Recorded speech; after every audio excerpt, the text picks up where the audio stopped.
Indian സിനിമയുടെ പിതാവായി അറിയപ്പെടുന്ന ദാദാസാഹിബ് ഫാൽക്കെയുടെ പേരിലുള്ള പരമോന്നത പുരസ്കാരം ഡൽഹിയിൽ വെച്ച് ഏറ്റുവാങ്ങുമ്പോൾ മുമ്പ് ഇത് ഏറ്റുവാങ്ങിയ മഹാരഥന്മാരെക്കുറിച്ച് മാത്രമല്ല ഞാൻ ഓർത്തത്.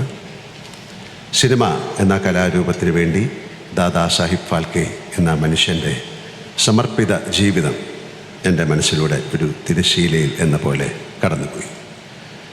മുംബൈയിലെ പ്രശസ്തമായ JJ സ്കൂൾ ഓഫ് ആർട്സിലെ ചിത്രകലാ വിദ്യാർത്ഥിയിൽ നിന്നും തുടങ്ങി രാജാ ഹരിചന്ദ്ര എന്ന സിനിമയിലേക്ക് അദ്ദേഹം നടന്ന് തീർത്ത ദൂരങ്ങൾ, പഠനങ്ങൾ, പരീക്ഷണങ്ങൾ, അധ്വാനങ്ങൾ, സ്വപ്നത്തെ വേട്ടയാടിപ്പിടിക്കുന്ന ഒരു മനസ്സിൻ്റെ ആവേഗങ്ങൾ, അത് മനസ്സിലാക്കിയപ്പോൾ സിനിമയിൽ പ്രവർത്തിക്കുന്ന ഒരാളെന്ന നിലയിൽ എൻ്റെ ശിരസ് ഈ ഭൂമിയോളം കുനിഞ്ഞു. എൻ്റെ കഴുത്തിലണിഞ്ഞ പതക്കത്തിൻ്റെ ഭാരം ഞാൻ ആഴത്തിൽ തിരിച്ചറിയുകയായിരുന്നു ആ നിമിഷങ്ങളിൽ. ഞാനടക്കമുള്ള എല്ലാ ഇന്ത്യൻ അഭിനേതാക്കളും 120 വർഷങ്ങൾക്ക് മുമ്പ് സിനിമയ്ക്ക് വേണ്ടി ജീവിതം സമർപ്പിച്ച ഈ മനുഷ്യനോട് കടപ്പെട്ടിരിക്കുന്നു. രാജാ ഹരിചന്ദ്രയിൽ നിന്നും ഇന്ത്യൻ സിനിമ എത്രയോ മുന്നോട്ട് പോയി. അതിൻ്റെ ആകാശം ഒരുപാട് വിശാലമായി.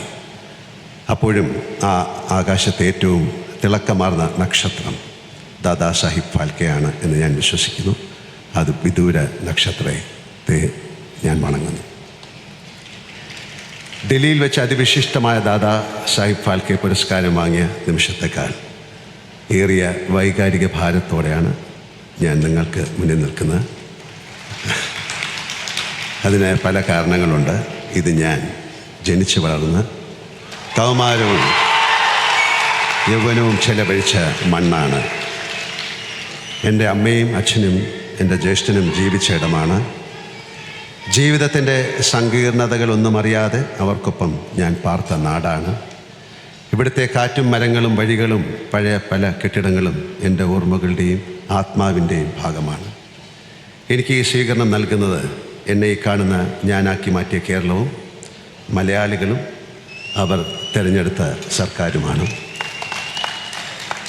ഈ കാരണങ്ങൾ കൊണ്ടെല്ലാം അനുഭവിക്കുന്ന വൈകാരിക ഭാരത്തെ മറച്ചു പിടിക്കാൻ കാലങ്ങളായി ഞാൻ ആർജിച്ച അഭിനയശേഷിക്ക് സാധിക്കുന്നില്ല. 48 വർഷങ്ങളുടെ ദീർഘമായ നടപ്പാതയിലേക്ക് തിരിഞ്ഞു നോക്കുകയായിരുന്നു ഞാൻ.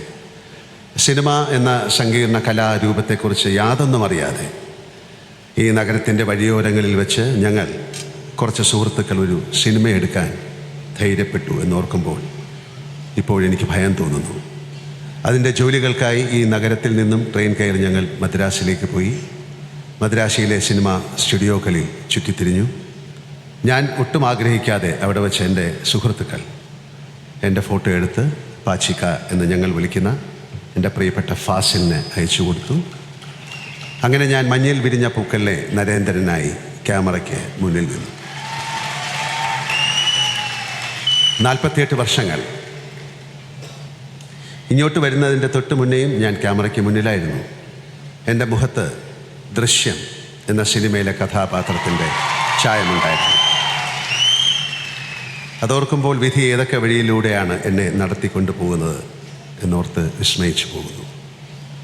അഭിനയകാലത്തെ ഒരു മഹാനദിയായി സങ്കല്പിച്ചാൽ തീരത്തെ മരശിലയിൽ നിന്നും അതിലേക്ക് വീണ ഒരു ഇലയാണ് ഞാൻ.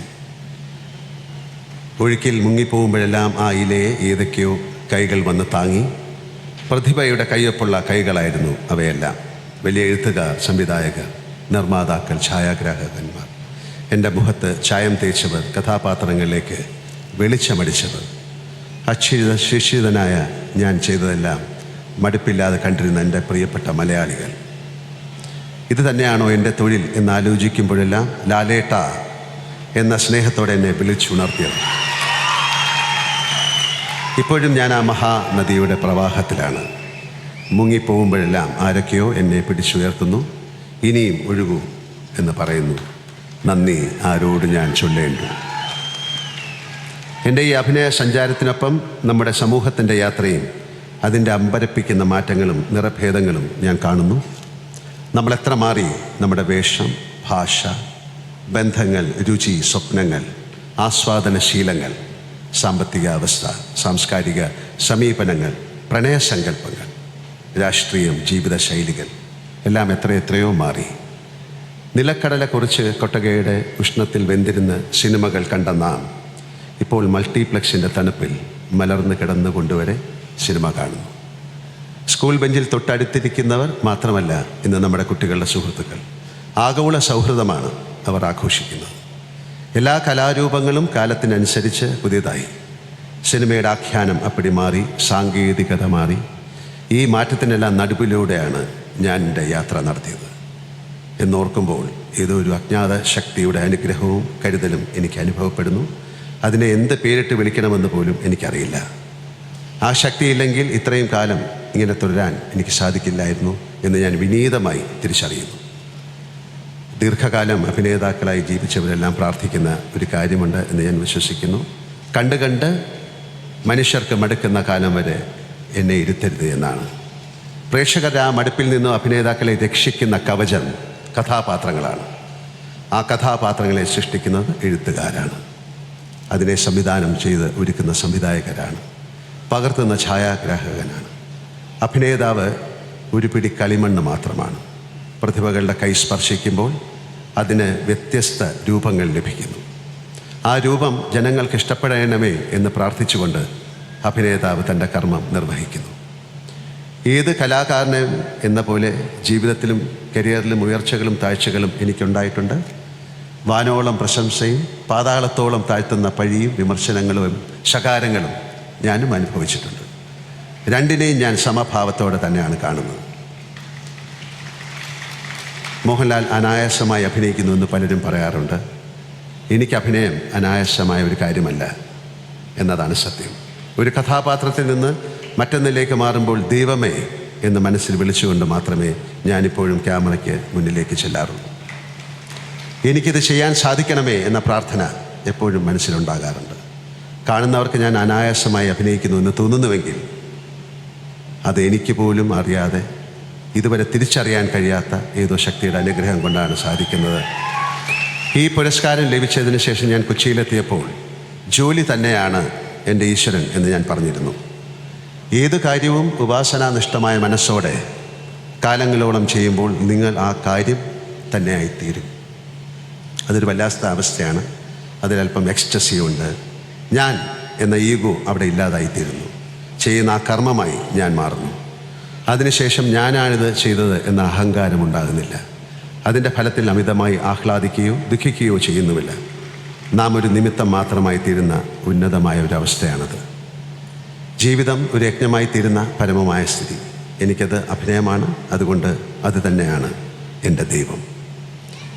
ഏത് കലാകാരനും ലഭിക്കുന്ന പുരസ്കാരങ്ങൾ ഏറ്റുവാങ്ങുന്നത് അയാളുടെ കരങ്ങളാണെങ്കിലും അത് എത്തിച്ചേരുന്നത് അയാളെ സൃഷ്ടിക്കുന്നതിൽ വലിയ പങ്ക് വഹിച്ച സമൂഹത്തിലേക്കാണ്.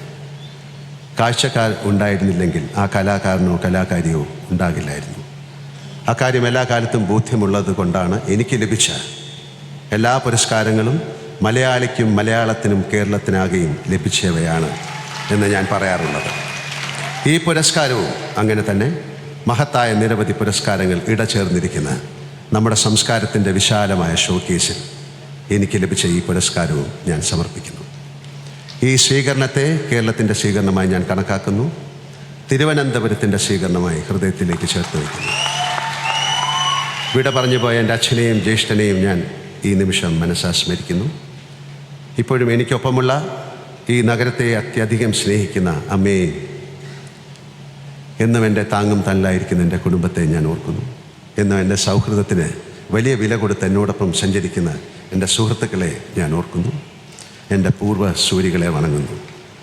എൻ്റെ നാടിൻ്റെ മണ്ണിൽ വെച്ച് ഇത്രയും ഗംഭീരമായി സ്വീകരണമൊരുക്കിയ ബഹുമാനപ്പെട്ട മുഖ്യമന്ത്രി ശ്രീ പിണറായി വിജയൻ സാറിനോടും സാംസ്കാരിക വകുപ്പ് മന്ത്രി സജി ചെറിയാനോടും വിദ്യാഭ്യാസ മന്ത്രി ശിവൻകുട്ടി സാറിനോടും എന്നെക്കുറിച്ച് ആദ്യമായി ഒരുപക്ഷെ ഞങ്ങൾ ഒരുപാട് സദസ്സിലും എന്നെപ്പറ്റി സംസാരിച്ച അടൂർ ഗോപാലകൃഷ്ണൻ സാറിനോടും മറ്റ് ഇരിക്കുന്ന എല്ലാവരോടുമുള്ള എൻ്റെ ഹൃദയത്തിൽ നിറഞ്ഞു വരുന്ന നന്ദി ഞാൻ അറിയിക്കുന്നു.